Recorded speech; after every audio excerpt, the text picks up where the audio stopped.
காஞ்சிபுரம் மடத்தின் வாசலில் பல்லாயிரம் மக்கள் திரண்டிருக்கிறார்கள்.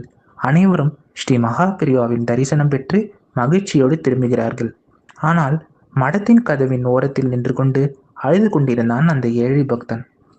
எல்லோருக்கும் தரிசனம் கிடைத்துவிட்டது, எனக்கு மட்டும் அந்த பாக்கியம் இல்லையே, நான் செய்த பாவம் என்ன என்று நினைத்து விம்மியபடி காலியாக இருக்கும் அந்த தெருவில் தன் கனத்த இதயத்தோடு நடக்கத் தொடங்குகிறான். ஆனால் பாவம், அவன் அறியான், அவனால் பார்க்க முடியாமல் போன அதே பெரியவா அதே கணத்தில் அவனை தன் மனதில் பிரதிஷ்டை செய்து விட்டார் என்பதை. இந்த வீடியோவை கடைசி வரைக்கும் பாருங்க, யாரும் ஸ்கிப் பண்ணிட்டு போயிடாதீங்க. இப்போ வாங்க வீடியோக்குள்ள போகலாம். ஏக்கமும் தடைகளும். அந்த ஏழை பக்தன் தன் வாழ்வில் தொடர் கஷ்டங்களை மட்டுமே பார்த்தவன். வறுமை, கடன், குடும்பத்தில் நிம்மதியின்மை என எல்லா பக்கமிருந்தும் துயரங்கள் அவனை சூழ்ந்திருந்தன. தன் துன்பங்களுக்கு ஒரே தீர்வு காஞ்சி பெரிவாளின் பாதங்களை சரணடைவதுதான் என்ற எண்ணத்தோடு காஞ்சிபுரத்தை நோக்கி புறப்படுகிறான். அவன் பயணம் எளிதாக இருக்கவில்லை. பேருந்து பழுதுபடுகிறது, கை செலவுக்கு வைத்திருந்த பணம் தொலைகிறது, உடலில் கடும் காய்ச்சலும் சேர்ந்து கொள்கிறது. வழிநெடுகளிலும் பல தடைகள். ஆனால் பெரியவாளை பார்த்துவிட்டால் என் கஷ்டங்கள் எல்லாம் பனி போல் விலகிவிடும் என்ற ஒரே நம்பிக்கையுடன் நடைப்பயணமாகவே காஞ்சியை நோக்கி நகர்கிறான். அவன் மனதில் பெரியவா நிகழ்த்திய அற்புத லீலைகள் நினைவுக்கு வருகின்றன. அவள் அருள் புரிவாரா, என்னை ஏற்றுக்கொள்வாரா என்ற ஏக்கமும் எதிர்பார்ப்பும் அவன் நெஞ்சில் அலைமோதி கொண்டே இருக்கிறது. கதவடைப்பட்ட கணம். வழியில் அத்தனை போராட்டங்களையும் கடந்து ஒரு வழியாக அவன் காஞ்சி மடத்தை அடைகிறான். ஆனால் விதியின் விளையாட்டு வேறு விதமாக இருந்தது. அவன் வாசலை எட்டிய அதே நொடியில் பெரியவாளின் தரிசன நேரம் முடிந்து கதவுகள் மூடப்படுகின்றன. கூட்டமோ அலைமோதுகிறது. நேரமின்மை மற்றும் பாதுகாப்பு காரணமாக யாருக்கும் அனுமதி இல்லை என்று அறிவிக்கப்படுகிறது. ஐயா, நான் வெகு தூரத்திலிருந்து வருகிறேன், ஒரே ஒரு முறை பெரியவாளை பார்த்தால் போதும் என்று காவலர்களிடம் கதறுகிறான். ஆனால் மடத்து விதிகளை யாராலும் மீற முடிவதில்லை. என் தலையெழுத்து இவ்வளவுதானா, எனக்கு மட்டும் ஏன் இந்த சோதனை என்று நொந்து போய் மடத்தின் வெளியேறும் காஞ்சியின் தெருக்களிலும் மனவேதனையோடு கதறி அழுகிறான். பெரியவாளின் தரிசனம் கிடைக்காமல் மிகுந்த ஏமாற்றத்துடனும் உடைந்து மனதுடனும் தன் ஊரை நோக்கி திரும்புகிறான்.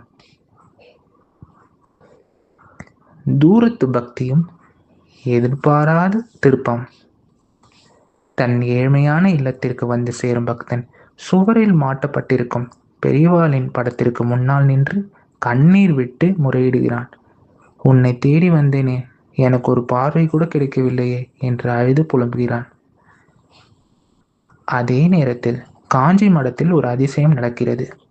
பெரியவா திடீரென தன் சிஷ்யர் ஒருவரை அழைக்கிறார். தன் கரங்களால் பிரசாதத்தையும் குங்குமத்தையும் எடுத்து அவரிடம் கொடுக்கிறார். ஒரு குறிப்பிட்ட ஊரின் பெயரையும் அந்த ஏழை பக்தனின் முகவரியும் சொல்லி, இந்த பிரசாதத்தை அந்த பக்தனிடம் உடனே கொண்டு போய் சேர் என்று உத்தரவிடுகிறார். பெரியவாளுக்கு மட்டுமே தெரிந்த அந்த அமானுஷ்ய கருணையை கண்டு சிஷ்யர் வியக்கிறார்.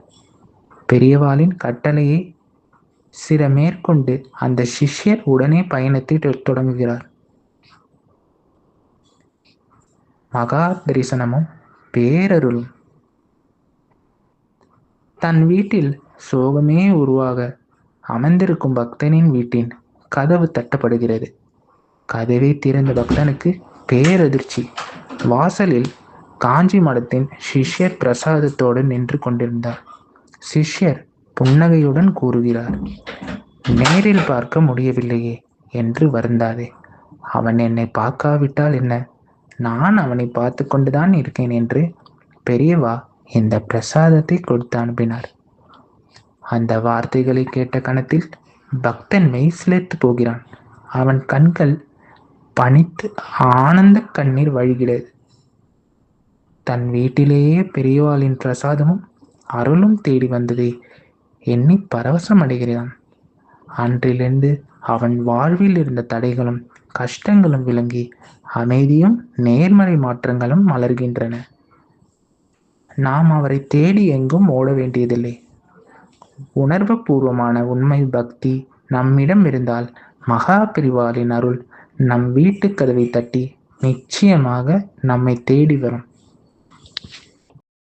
அன்பர்களே, பக்தி என்பது நாம் இறைவனை தேடி செல்லும் பயணம் மட்டுமல்ல, நமது களங்கமில்லாத அன்பை கண்டு இறைவன் நம்மை தேடி வரும் பேரதிசயம். காஞ்சி மாமுனிவர் மகா பெரிவாளின் கருணைக்கு எல்லையே இல்லை.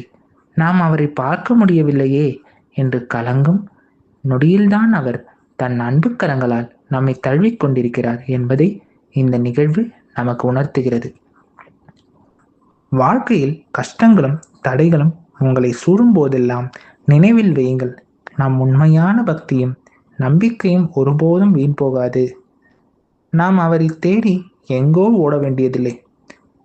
தூய்மையான அன்பு இருந்தால் மகா பெரிவாளின் பேரருள் நம் வீட்டின் கதவையும், ஏன் நமது இதயத்தின் கதவையும் நிச்சயமாக தட்டும். ஹரஹர சங்கர, ஜெய ஜெய சங்கர, காஞ்சி சங்கர, காமகோடி சங்கர, ராம் ராம் பெரிவா சரணம், ராம் ராம் பெரிவா சரணம், ராம் ராம் பெரிவா சரணம்.